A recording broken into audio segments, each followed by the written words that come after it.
shit. Give me a second. I'm texting the girls. The devil is a liar. Yeah, yeah, yeah, yeah. Victory is mine. Yeah. Yeah, yeah, yeah, yeah. All right. I would say good morning because I'm so used to saying good morning, but it is evening time. It is the first day of our first fruit fast. My name is Prophet Trisha J. If you don't know, welcome to our channel. If you are new, if you are not, welcome back. I'm super stoked. Truth Seekers is a fasting and praying ministry. That's literally how we were birthed out of prayer. Sheesh, about 11 years ago. So we've been doing this first fruit fasting the first 3 days of the month. Um, every month, getting rid of or abstaining from everything from 6 a.m. to 6 p.m. Um, or my people who have health restrictions do very well with a 72-hour liquid fast.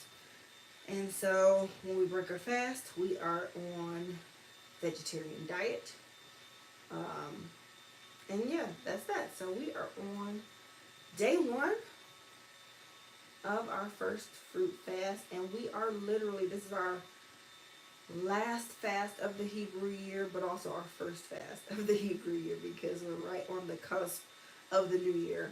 And it will be October 2nd that evening. I'll be on, and it'll be a Rosh Hashanah situation going on. It'll be a new year coming up.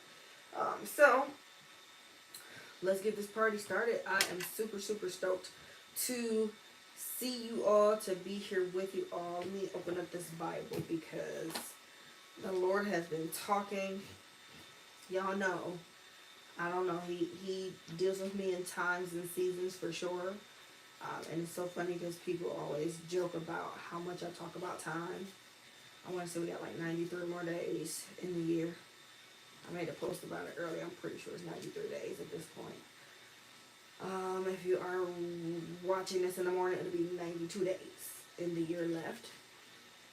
So I'm just pulling up the scripture that I wanted to read. If you are watching live, go ahead and type in live. And if you're watching the replay, go ahead and type in a replay. So, I'm just getting back from the gym. I had to work out. It was the last day of the month. I want to say year so bad because it's literally, the Hebrew year is coming to an end. But you see that your girl closed all her rings. She closed all her rings for 60, almost like 75 days straight. For y'all that don't know, I'm post-op. I had a major surgery about 13 weeks ago. So I'm just getting back into the groove of things. I still can't do any major exercising, but I have been walking 10,000 steps every day because temple maintenance is important to me. Now that my hormones will be regulating and doing what they need to do, I gotta take care of this temple that God has given me. And so I have been walking 10,000 steps every single day, as much as I possibly could. My therapist was like,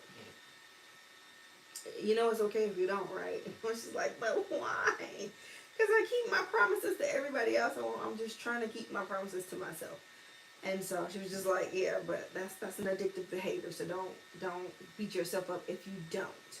So I did beat myself up on a couple days where I didn't, but there were some days where I just went crazy. But all days, I think except for one where I wasn't feeling good, all the rings were closed. So we're doing good. Taking care of this temple. We are almost at the end of the year, y'all. I am just too blown away by that. God is really, really good because there's so much that he's doing in this time, and we are on the cusp of so many great things happening. I keep saying it's going to be like the best of times and the worst of times at the same time. And so it's really just God being who he is, and author and finisher of our faith, right? Allowing people to do the things that they do And so you're going to see a clear divide of who is the church and who is not. And that's totally fine. But it's been, I've been saying it for a while, it's been time to pick a side. And so now you're going to see the sides being picked. It's going to be clear and evident in this time. And so if you follow me on social media, I need to do better about sharing the same things across all platforms, because I don't know where people follow me at. But I have definitely been saying this is going to be a season of sacrifice that we're heading into. We're walking into a season of sacrifice.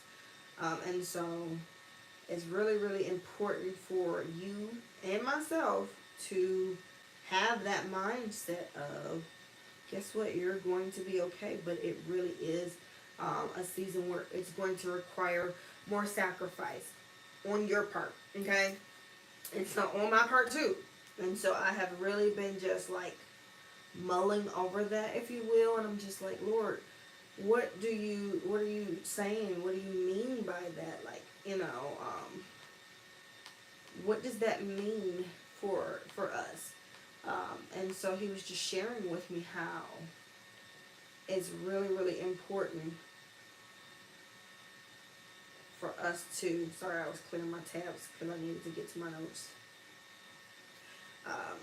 Us to get to a space where we are really focused, like we have to be focused with everything that the Lord is trying to get us to do. There are things that you need to be doing in this time. I sometimes feel like a broken record, but I mean, he really will honor the time that you have, but you gotta move on. And so that means writing the books, creating the content, starting the businesses, birthing things that he told you to do, making the music,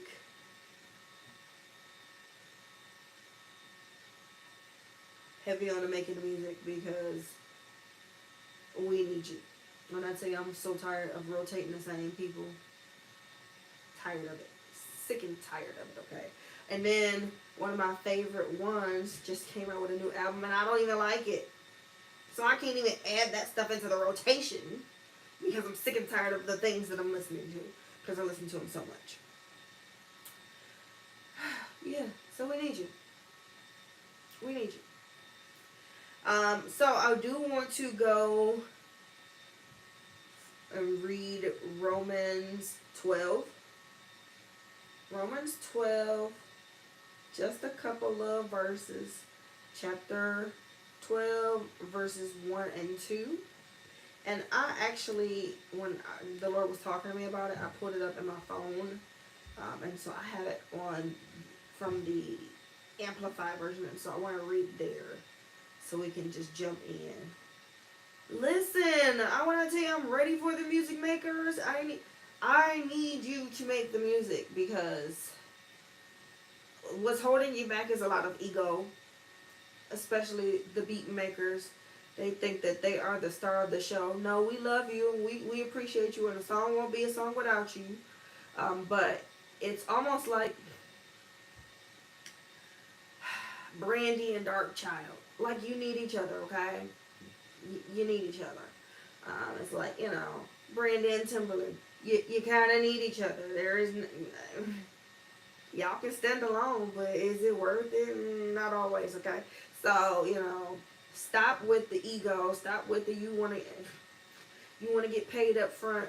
For what? We don't even know if this is going to be a hit. If y'all don't get a split sheet and make some money on the back end, if you got some magic happening, and put this stuff out and go to work. But again, ego. Everybody want to get rich off of somebody else. And it's like, work together. If we could just work together, you'd be surprised how far everybody could go. So I'm going to jump off of my soapbox, and I'm going to read Romans chapter 12, verses 1 through 2. Amplified. Therefore, I urge you, brothers and sisters, by the mercies of God, to present your bodies, dedicating all of yourselves, set apart as a living sacrifice, holy and well-pleasing to God, which is your rational, logical, intelligent act of worship. Yeah, Salah. Pause and think on that, okay? It is your rational, logical, intelligent act of worship. And do not be conformed to this world any longer with its superficial values and customs, but be, I like to say, be ye transformed. I don't know why, but I still say be ye transformed and progressively changed as you mature spiritually by the renewing of your mind, focusing on godly values and ethical attitudes, so that you may prove for yourselves that the will of God is that which is good and acceptable and perfect in his plan and purpose for you. Okay? So I know I said a lot there. That was a lot of text that I read, but you the sacrifice. You know, I always wonder what that walk home was like when Abraham and Isaac got to go home after Abraham was going to sacrifice him. Had God not provided a ram in the bush for him, to sacrifice on behalf of Isaac? Like, Daddy, you tired me up. What's happening here? Um, like, what was that conversation like once he untied him and they walked home? Because he was a sacrifice. He was about to be the whole sacrifice and had no idea. And so I think that oftentimes we are Isaac and don't realize we're the sacrifice. And so we have to get to a space to where we're okay with sacrificing ourselves. We're okay with sacrificing our time for the Lord. I can't tell you how many times Pastor John and I are just exhausted. We are like, I mean, obviously we rest, right? But to whom much is given, much is required. And so we're tired. Like, I just can't even, I have to plan days where they're just blocked and we do nothing to like rest. And it's because we sacrifice a lot of our time. We sacrifice a lot of our time for our kids. We got one in robotics, we got one in art club, we got one in band, we got one in nursing programs, we got one that just, I don't know, child, they all over the place. And that's just the kids. Okay, that's just the kids. That's not us, our dreams, and the aspirations that we have. That's not us in ministry. Other ministers require things of us. Our spiritual leaders require time and things from us. Then as being spiritual leaders, people require time from us. We have to, we don't have to. We get to minister to people. We get to counsel people, and guide people, mentor people. Those things take time. We have to study. Absolutely got to study. So all those things are taking time. And we are, like the Apostle Paul, we work jobs. So you can't say, if it wasn't for you, I wouldn't be driving the way that I'm driving and living the way that I'm living and doing the things. I am not stealing the church's money. I am working to give the church more money, okay? So we sacrifice a lot is what I'm saying. And I'm not looking for a pat on the back, and I'm not looking for anybody to feel bad for me. And guess what? The Lord is still like, but in this season, there is more that I'm requiring of you, little baby girl, okay? I need you to tighten up. So in this season, this is what he's been talking to Pastor John and myself about. It's time to tighten up, time to get focused and do a little bit more. When I tell you I have been exhausted recovering from surgery, Pastor John is not even a year post-op from recovering from surgery. And so that has been a whole thing. And God's like, yes, and you're going to be healed and you are recovering well. But there is more that I am requiring of you. And so I thought it was, I don't want to say funny, but God is very intentional that he would bring up Romans 12:1, that we're the living sacrifice, which means this is a consistent thing that we're doing. And I love that, this is, I don't know, I feel like the Amplified version is doing it for me. But I love that God lets us know, like, okay, I'm giving you mercies, right? But I need you to present yourself, your body, your flesh, the things that you want to do as a living sacrifice. And so, I'm not going to lie, I've had to have that. I had a tough conversation, and I have been, like, struggling with whether or not I wanted to say anything publicly about it. So I started a mom group, and I didn't want to. It was just like, having a conversation with a good girlfriend of mine, and it was like, I didn't want this. I didn't ask for this. This is not a life that I wanted. I didn't want to be a mom. And so that's something that I've struggled with for a very long time, because I take it very, very seriously, coming from the childhood that I come from. But also I recognize that it's a lot of work. And it is a lot of weight and responsibility, because I also know that these children are not mine. They're God's, and He is allowing me to steward over them. And it's just real ghetto in these teenage years too, so that's not fun either. And it was just like, Lord, but I never wanted this. I was never the kid to play with Barbies, so I never dreamed about like what my life would be like as a wife or as a mom. Like those things were like bonus things that God gave me. They were not on the list of things that I wanted to accomplish in my life when I was 13, and I wrote out the list of things that I wanted to do and needed to do before I was 30. And I literally did everything except for two things. I'm sorry. One was become a doctor, and I'm still on the fence about that. The Lord is bringing that back, and the other was like become a millionaire. But being a parent and being a wife was not on the list. Like that was something I never wanted. It was something I never asked for. I didn't want it, and so I struggled with that, and I struggled with, talking with people about it, especially people that want to be moms. And then when they become moms, then they be like, "Why didn't you tell me, girl? I told you." But some people make being a mom an idol. Some people make being a parent an idol. Some people make being a wife an idol. Like they crave to have that title, but then they don't realize the work that is required with it, that comes with that title. And so it is an office that you hold as a mother. It's an office that you hold as a wife. It's an office that you hold as a woman, right? Like there are responsibilities that you have in this role. There is a weight. Heavy is the head that wears the crown, right? That's my reminder right here, this crown. Heavy is the head that wears the crown. And so, in my prayer time and in my meditation time with the living sacrifice, literally God just started with sacrifice. In this season, you're all going to have to sacrifice more. And then He started to just zero it in on me, and I'm just like, Lord, I never asked for this. I did not want this. You came to me about this, and I have always been the one to be like, yes, Lord, whatever it is, I'm going to do it. And so when He came to me, I said, okay, I will have as many as you want me to. Just knock them out. Like, this is the time frame that I'm giving you to say yes. Like, I'm going to say yes, but here's the parameter. Here's the parameter. And that was tough. Like, I struggled, and I still struggle sometimes with that. Of course, I love my kids, right? There's nothing that I wouldn't do for them, but I struggled with that. I struggled with, just talking to parents about that, because it's never a safe space to say that. It's always like, well, be grateful, or it's something else. And it's almost like the person that comes into church and they're depressed, and you're like, no, you're blessed and highly favored. No, I just told you I'm not okay, and you're trying to slap something on me that I'm not. You need to identify where I'm at, and like, I don't know. Sometimes it's just the ministry of presence. Sometimes it is pray for that person. Sometimes it's getting that person resources.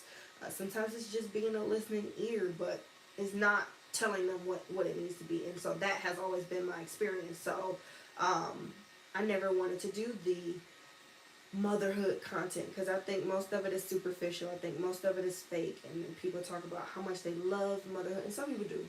Some people really do. But I never see people talk about the hard things. I never see people talk about the days where they want to quit. I never see people talk about, I didn't plan this for my life, right? This is not what I wanted.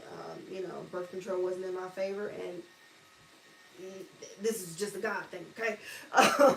I never see that. And so I was just like, Lord, I didn't ask for this. This was not what I wanted to do. And He was just like, but I need you to.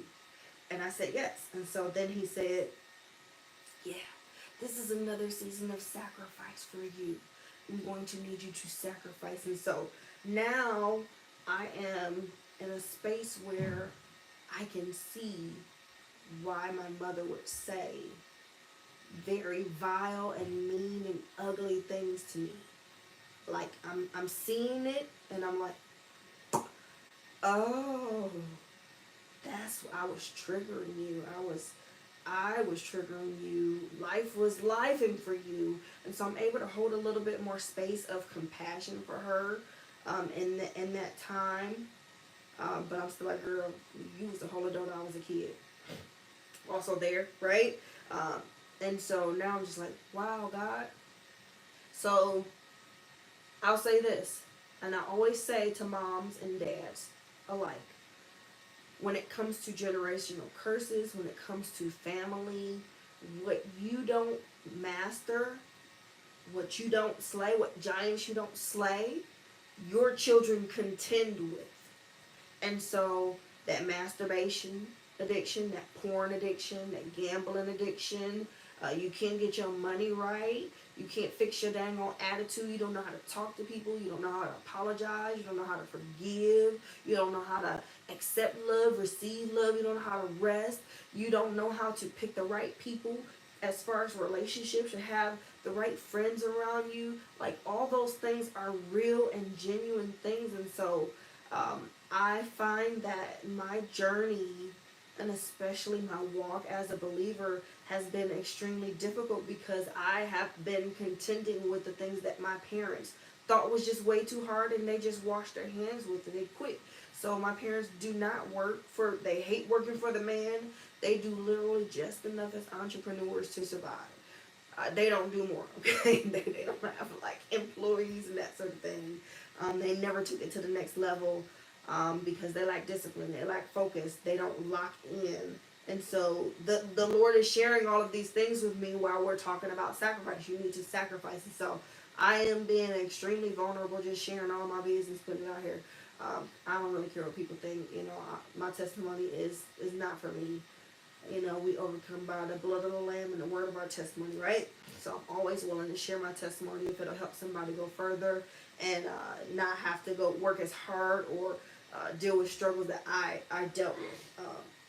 And so he was just, you know, walking me through this. This is why it was hard for you to work a job or stay at a job. Your parents hated it. And so you had to master this. You had to learn how to take care of another man's field before I would bless your own field. Yes, you are talented. Yes, you are smart. Yes, you are capable. Yes, you're gifted. You went to a gifted school. Cass Tech produces some of the best people in the world across all 7 mountains that you know. I'm talking about government, media, you name it. Like, we have somebody or somebodies that went to Cass Tech to do the thing, right? And so he's literally just laying these things out to me. I mean, just read me for filth early in the morning. Not even at 5. Usually it's 5. 3 o'clock in the morning. Sir, we can talk about this on the drive to work. We're talking about this at 3 o'clock in the morning now, okay? And he's just like, no, I need you to lock in. This is a season of sacrifice. And so I'm showing you where you need to sacrifice, because these are areas where your parents failed and now you have to contend. And so I am contending, literally having to sacrifice. And so I can see it's so funny. It's like the enemy is poking my kids, right? It's just poking them just to do things to bother me. And I have the opportunity to be what my mother was to me, and it's just like, I don't even see it. Like, I don't see it until after the fact. It's like, you know, you could have done it this way. You could have done what was done to you. And I'm not saying I'm a perfect mama, because I got a smart mouth and they got a smart mouth just like their mama, right? They are Trisha Juniors. I am a truth teller, and they are truth teller juniors with absolutely no filter, and they're seeing things from a kid lens, right? So, 10 out of 10, do not recommend. It's very ghetto in this household right now, okay? Lots of prayers, lots of prayers and sorrows right now, okay? But God was just showing, like, no, you have to lock in, because you are entering another season where your parents did not master these things, and so you have to. And if you don't, you can give in. You can give in and be just like them. That's totally fine. You will forfeit the blessing that I have for you on the other side of this. And also, then your children will have to contend with it. So, you know, yeah. That little sneaky link that you just can't let go of. Yeah. You know how your mom always had a little friend? Yep. if you don't fix it, then your kids they'll contend with it. You have to sacrifice in this season, and so yeah, it's gonna be fun. It's gonna be fun. Are you excited? Because I'm excited. And I'm not being funny. I really am excited because, as always, the hard things where I see God show you what He knew was already inside of you, you didn't know it. It's almost like the pain that you experience when you're exercising, you don't think you can go further. You think that you can't do the extra jumping jack, or you don't think that you can run the extra, I don't want to say even mile, the extra meter, because you've run so much and you're tired and you're hurting and you're out of breath. But when you really just lock in, when you are able to just be in your mind, like when you can, I don't want to say disassociate, but like check out. Like mostly exercise is mental. And so mentally I was ready to work out before I could physically work out. I still can't physically do all of the things that I want to do, so I have to modify the exercises, right? But there are like, certain machines that I can use, and I can do my sets, and I can do more than what I think I can. So then I'll raise the weights, and I'll do more, and it'll hurt, and I'll just close my eyes and just, I don't know, think of a happy place. I'll figure out my way to get it done. And I always end up doing more than what was required of me because we're able to lock in. So I'm just saying all this to say, this is going to be a season where it's time to really get serious. It is time to, what did it say? I love this part. Let's go back because it says, present your bodies, literally dedicating yourself to the Lord, right? Making sure you're set apart, making sure you are doing the things that no one else is doing. And this is not like to be haughty like the Pharisees, but it's just to really make sure that you're clean, your heart is clean. You're turning yourself over to the Lord. I don't want to think about things that you don't want me to think about. I don't want to do things that you don't want me to do. Lord, help me here. Okay? And I think the other part that gets me is, as a living sacrifice, all right, we're going to continuously be doing this because we're not dying on the altar. Our flesh is dying on the altar, but we get up again. We get up again and we get to leave the altar and go do the things. So that is a blessing as well. But I love this next part too. Holy and well-pleasing to God, which is our reasonable sacrifice. It is our rational, logical, intelligent act of worship. So this sacrifice is going to be considered worship in this season. Time to intensify your worship in this season. Time to manage your time a whole lot better in this season. So I was just telling you all, right, how I was doing the 10,000 steps a day for like 75 days. I cannot do that in this season to come because I need my time. I have been very intentional, and I'm sharing these things just as examples for you, right? I've been very intentional with the things that I'm picking up for October. So, for instance, I will not be exercising every day anymore. I need rest days because that's realistic, right? But I also know that I need to be moving consistently so that way I can recover from the surgery and lose the weight from, being sedentary and laid out for a while, okay? So that requires a few things from me. And so I am going to be working out 5 days out of the week instead of 7, so I can get 2 rest days. Have me a Sabbath. But all of the classes that I chose were 1 hour. Just one. So in 60 minutes,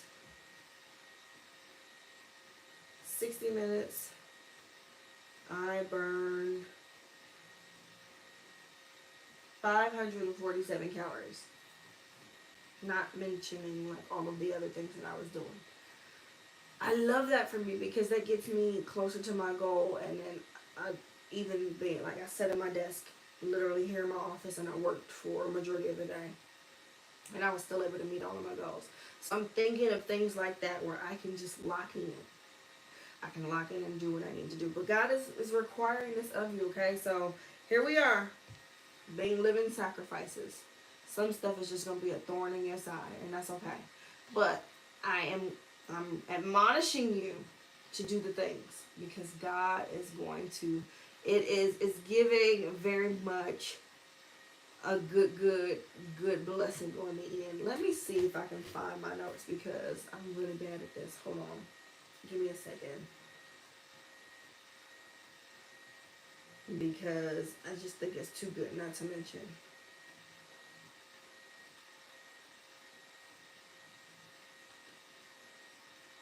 Okay, so, and I'm sure we talked about this before, but the sacrifice that you have been making is gonna be fine. It's gonna be fine.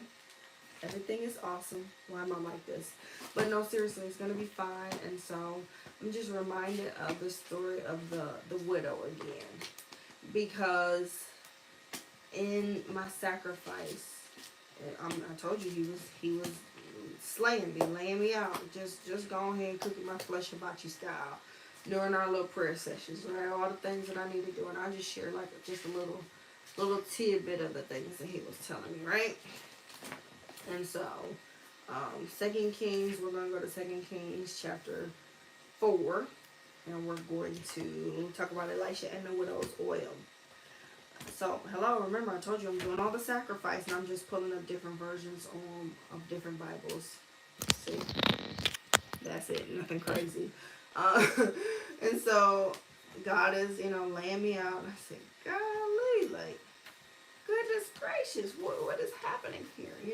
So we're going through the sacrifice, you know, conversation. He's like, yeah, okay. But also, there are some things that I need you to do, and this requires sacrifice too, right? This is why you need to be managing your time better. This is why I need you to give up some things. This is why you can't be exercising for. I mean, like, I would be outside right now if I hadn't met my 10,000 steps because I needed to get my 10,000 steps. So running up and down the stairs, just craziness, okay? And he was like, I need you to get your time back. I need you to get your time back. And so I'm just like, okay, do I have everything that you need from me? I don't think I have everything that I need to do the thing. And he said, look again, because you do. What you have right now is enough. And I said,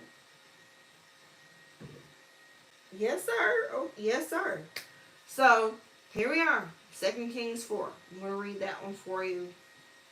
And I was trying to see where I wanted to come from. I think I'm going to go from the CSB. And so we're going to start at verse 1. One of the wives of the sons of the prophets cried out to Elisha, your servant, my husband has died. You know that your servant feared the Lord. Now the creditor is coming to take my 2 children as his slaves. Elisha asked her, what can I do for you?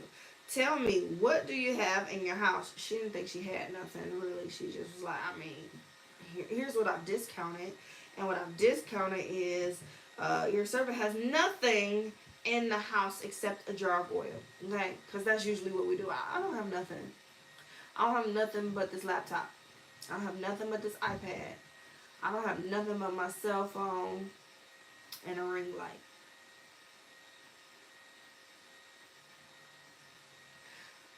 I don't have nothing but some ingredients that could actually make a cake, and I could bake. I could sell that. I could sell my baking products. Absolutely. I don't have nothing in this house but ingredients that make a bomb body butter. And the cousins be ashy during this time because it get cold. Yeah, yeah. I don't have nothing. That's literally what she was. Your servant has nothing except a jar of oil. Verse 3, then he said, go out and borrow empty containers from all your neighbors. Do not get just a few. Then go in, shut the door behind you and your sons, and pour oil into all of the containers. You see how he said shut the door? When you lock in this season, everybody won't have access. When you're sacrificing, you don't tell everybody that you're sacrificing. Close the door. When you're locked in, nobody can see you. At this point, I know I love my office, and everybody else in this house loves my office. So I have to get a door. And I really wanted a French door. But because it's a custom size hole in the wall, literally, um, I can't get a French door to fit, and I've been looking for 2 years. So I am thinking I'm gonna go with the barn door that slides because I need the door closed. This is literally where the magic happens. This is where I do everything that the Lord requires of me. This is my first set that He told me to make when I was in my other house. He told me I was gonna need 3 sets. We got 4 in this house. Okay, we didn't think that we had enough. We didn't think that where we were was good. We got it. Okay, what you have is enough. We're literally using what we have. You gotta close the door. No distraction. My kids will come in here while I'm live. I hated recording for a long time. I wouldn't do it because my kids are always loud. They will come in here. They will look in this camera, give me a kiss, and look at you and wave and dare you to say something. I'll be at work presenting everything. They're like, "Hey, Mom, we're home from school." Hugs, kisses. Hey, y'all in the camera. I'm just like, oh, God bless America. And everybody just laughs because they know, like, that's my personality. So my kids have my personality, and they just want to say hi to their mama, right? You got to close the door. You got to be locked in. You got to be focused. You cannot be distracted. And so I've had to have that talk. If you see me talking to people, you can't do that. You have to make sure that it's an appropriate time. When you see me going live and blah, blah, blah, you need to be quiet. Some will come in here and listen, and that's fine. But when you're working, you don't need any distraction. When you're believing God for a miracle, you don't need anybody that is doubtful, that is unsure, that will kill your vibe, basically, that messes up the atmosphere. You know, one thing that I've been always very, very, I don't want to say passionate. Yeah, I'll say passionate about. It's just understanding, again, the office of a woman. And remember, my mom, she couldn't teach me how to be like a woman. My mom is a thug, okay? She is not a woman. She has not a nurturing bone in her body. And I don't say that like she knows. It's like a family joke. Everybody calls her like Medea, right? She has not a mothering bone in her body. She don't know how to do it. But the Lord, when I yielded, right? I yielded and I gave Him my yes. He said, I will teach you. And literally the Holy Spirit has taught me everything that I know about motherhood. The Holy Spirit has taught me everything that I know about marriage. And then along the way, He would send different people to, glean from and just lean on. And they would mentor me in different ways. But mothers are the thermostat, right? We change the temperature of the house. When mama mad, baby, everybody know. Don't bother her. You might want to move out the way, and don't ask her what's for dinner either, because it's probably not gonna be cooked with love. It's probably a good takeout day, right? And so, I always use the I guess it's the saying that like mothers are like the heartbeat of the home, and so it's really really important to make sure that the mom of the house is doing well. Moms, like, their well-being matters, because if mommy isn't right, everybody else in the house is going to be impacted by that. I'm talking about the husband, the kids, the dogs, all your pets. It's like it's a real life thing. And so here we see the widow taking control.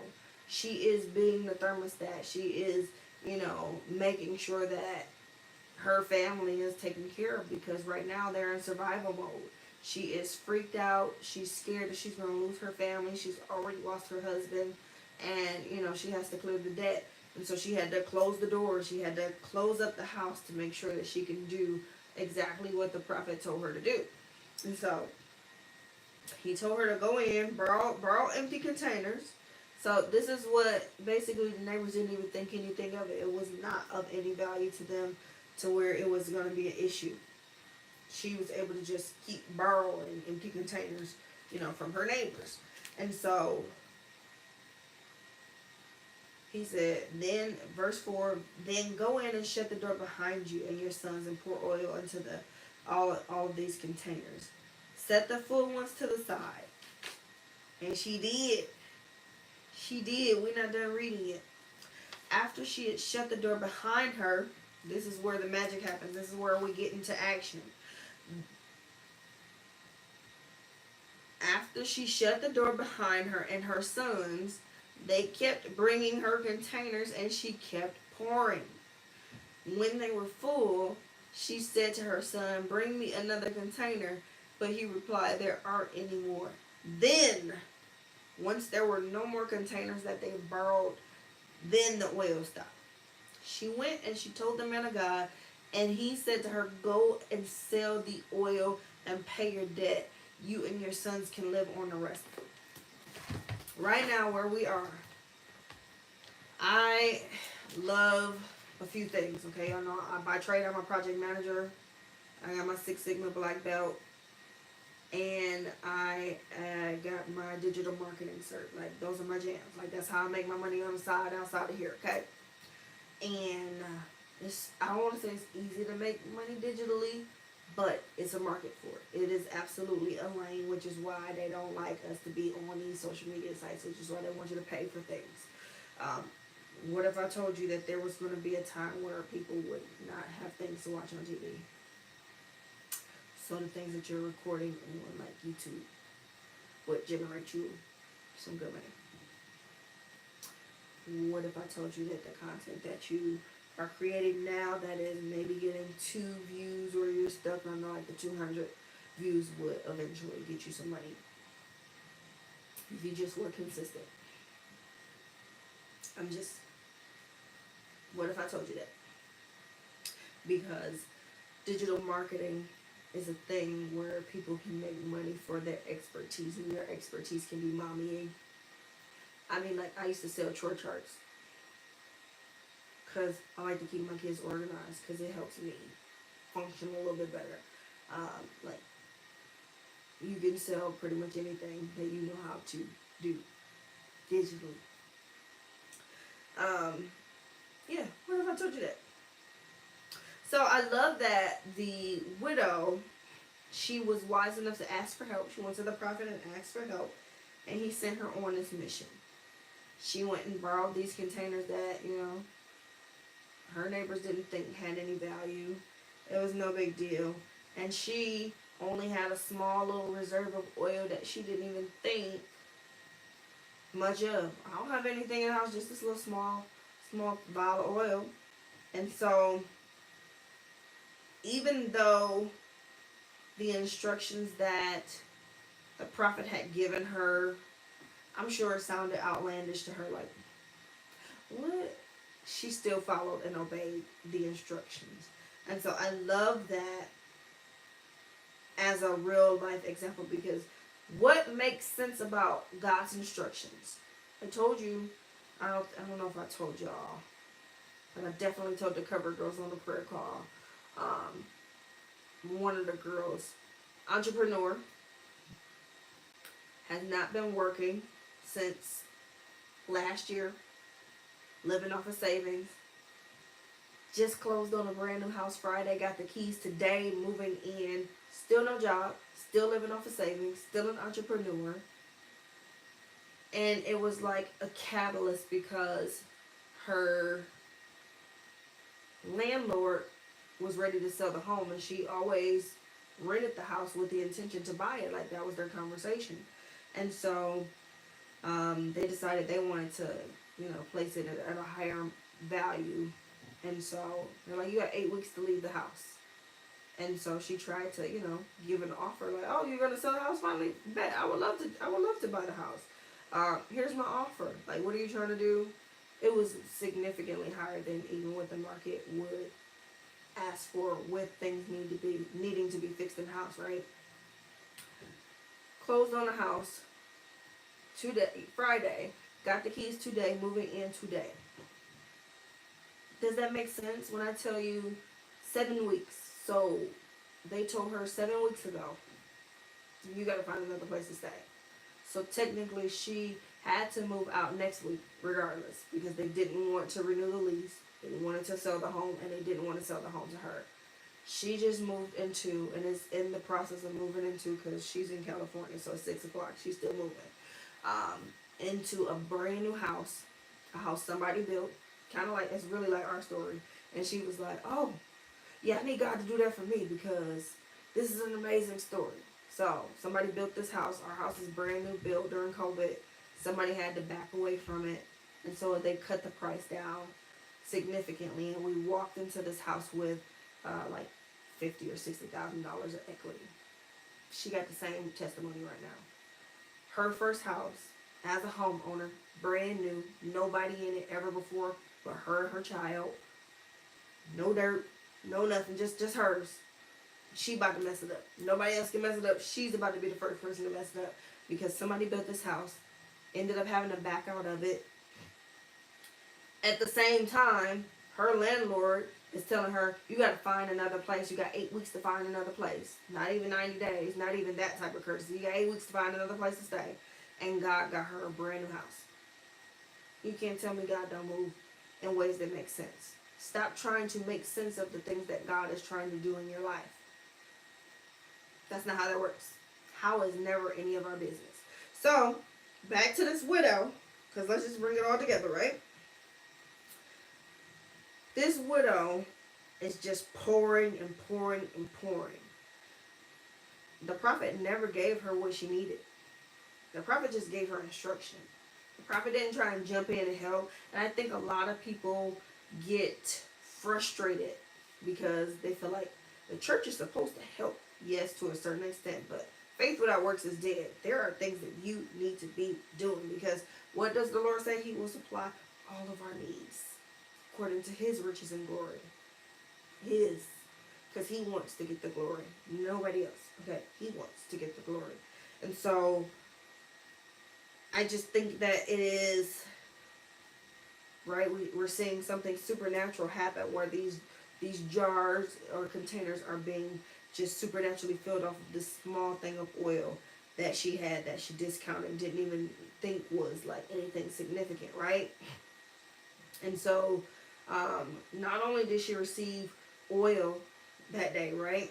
She received a gift of tangible faith because she got to see faith in action. She got to see God show up for her in a way that she had never seen before.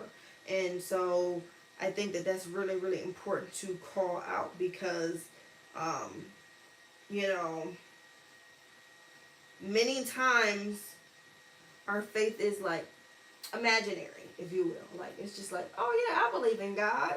I believe in this God that I've never seen before. It's great. And that's the extent of it until you are actually tested, right? And so, in this instance, she has to sacrifice, right? But she's locked in. She is locked in and she is ready to go. She is like literally locked into everything that this prophet has told her. She is locked into, being obedient to the spirit of what is happening. And so she has to have an environment of faith. But in this particular instant, her faith is tangible. Her faith is tangible because she got a little, I had to pick up a kid that had a little boo-boo today. And so I got what is this? Boule Neosporin. She has some oil in her hand, okay? She had a little oil in her hand. She got to be a little oily. And so her faith was tangible just from using this little bit of oil. And I keep oil on. I'm about to say, I stay strapped with some anointing. Y'all know I keep me some anointing oil. This is so old. It's from when I first started doing ministry, Princess Warrior Life. This is how we started First Fruit Fasting and the prayer calls and all that. Princess Warrior Life was the birth of it all, okay? And we're about to evolve again. So we went from Princess Warrior Life to Truth Seekers Assembly, and we're going to evolve again. And we're just going to keep evolving until the Lord tells us, this is it, you good. But baby, when I tell you I keep me some oil in the car. I'm looking at some at the foyer because you might have to pray for somebody at the door. Keep some in my office. Got to keep everything anointed, right? But she got to hold the oil in her hand And this was like tangible faith that she was holding in her hand. And I just thought that that was such a blessing, because it's easy for you to hear a word and be like, yep, that's it. Thank you. God's going to do it. No. The prophet gave her instruction like a quarterback and then put her into action. Her faith had to be in action. And I love that, because while her faith is tangible in action, I am sure that there is awe and wonder happening with her children, and even her. Like, God, you are really doing this. And so she is so caught up and locked into what she's doing. I'm not sure that she's counting, right? She's just like, keep bringing me the jars, kids. Follow the instructions. This is what we got to do. Keep bringing me the jars so we can fill them. I'm just trying to fill it up and do the thing. I'm filling them up. Bring me another one. All right, fill it up. Bring me another one. All right, we're filling it up. Bring me another one. And so she was just so focused on being obedient to what the prophet told her to do. Okay, she's just being obedient to what the prophet told her to do, and her obedience revealed what God had already planned for her. Catch that. Her obedience revealed what God had already planned for her. And so this is the conversation that I'm having with God, as I'm telling him, I didn't want to do this. I am crying in my closet saying, I didn't ask for this, Lord. I didn't want to do this. I didn't want to do this. This is not easy, and I didn't want to do this. I don't know what you want me to do, but I didn't ask for this, okay?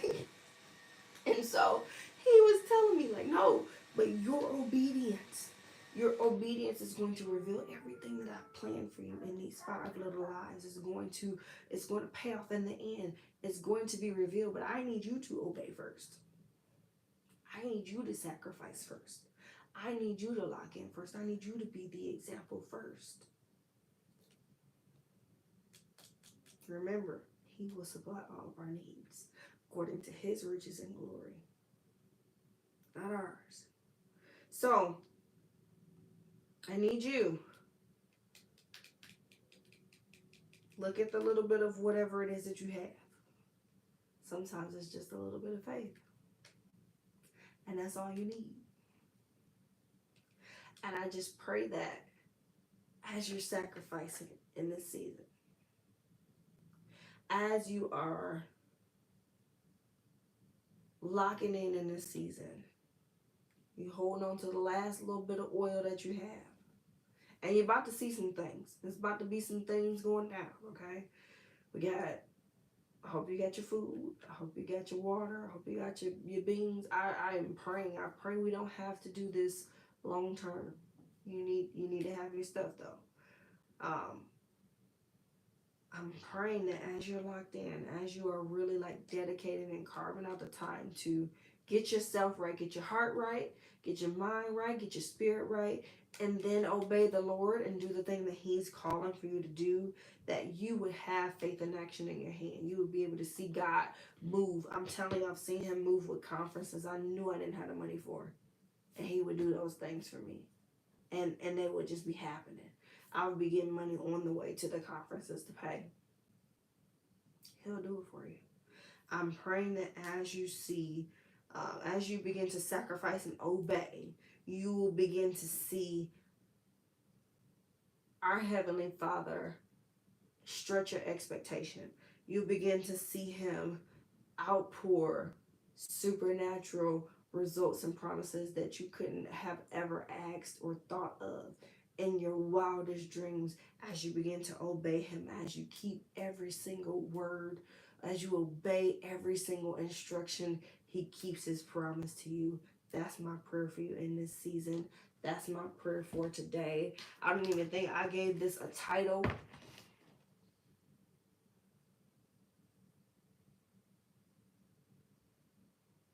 I don't know. But I pray you are okay with sacrificing in this season, because it's going to pay off in the end.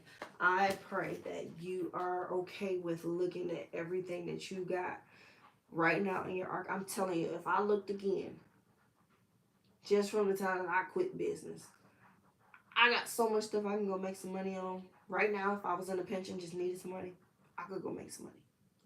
I know you got something like that in your house. I know you do. Look again. Look again and tell me what it is. because I want you to put it in the comments. What is it? It's ideas in your head. And when I tell you, I'm about to put the oil on me. Where is it? Oh, here it is. I just cleaned up notebooks like this, full of books, full of ideas, full of outlines, allegories. It's just like, you just need to type it all up and put it together. You need to sit still and do that. I can have about 15 books out right now if I just sit down and did that. Yeah.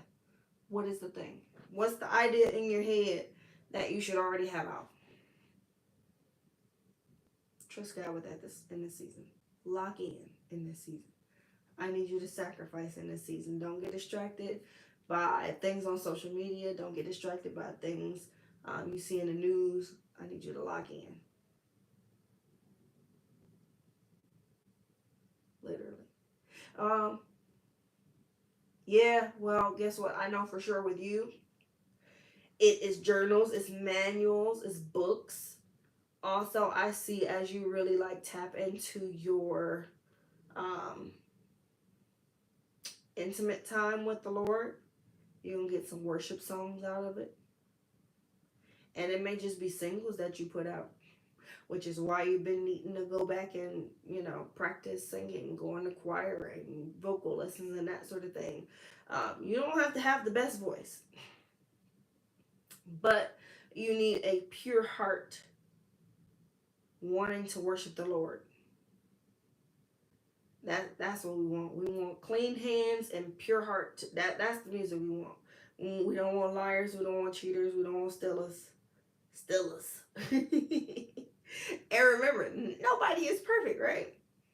But music, worship, first line of defense. Prayer, first line of defense. You have to be a warrior, and you are a warrior. And so God is going to, I'm talking about prophetic songs, like as you just really tap into the spirit and just have your intimate time with the Lord, he's going to give you songs that's going to be singles. You're going to be singing them on platforms. I know you don't be going to church like that. I'm telling you, I've seen you with your hands raised, microphone in hand, leading people in worship, but it's your song. It's a song the Lord gave you. Sing unto the Lord a new song. He got at least 3. You got at least 3 singles. I don't know how that's going to happen. I don't know when it's going to happen, but I'm telling you, I've seen that. So, you got things. You got things. You do. We all do. But this is the season where it's time to sacrifice and get them here. It's birthing season, y'all. So, I'm going to go to bed because I sure got to clock in and punch somebody's clock tomorrow. So, and then I got to see y'all again tomorrow, too. I'm looking at the calendar. I feel like tomorrow I can definitely be on at 7. I don't have to be nobody's mama late in the evening, so that should be fine. And then Wednesday is going to be a late day again. So Wednesday will be 8:30 p.m. Eastern Standard Time. Yes. Tuesday, 7. So tomorrow I'll see y'all at 7 p.m. Eastern Standard Time. And the day after, the last day of the fast for recording, I will see y'all at 8:30ish. Okay? So I love you. If this blessed you, please consider sharing it with someone. And I hope you have a good night. I love you. There's nothing you can do about it. I mean it. And let's get everything that God has for us in the season. I will talk more about what's happening in this new year to come over the next 2 days as well. So, hold on to your seats. Love you. Okay. Am I doing it right? Because, I like to do it this way, but I feel like I'm a millennial, and so I like this, right? And so I feel like the Gen Zers at work are like, no, you have to do it this way. Am I doing it right? I don't know. Y'all let me know. But I love y'all. I'm about to go take a shower and go to bed. I will see y'all on here tomorrow at 7 p.m. Eastern Standard Time. Okay, bye.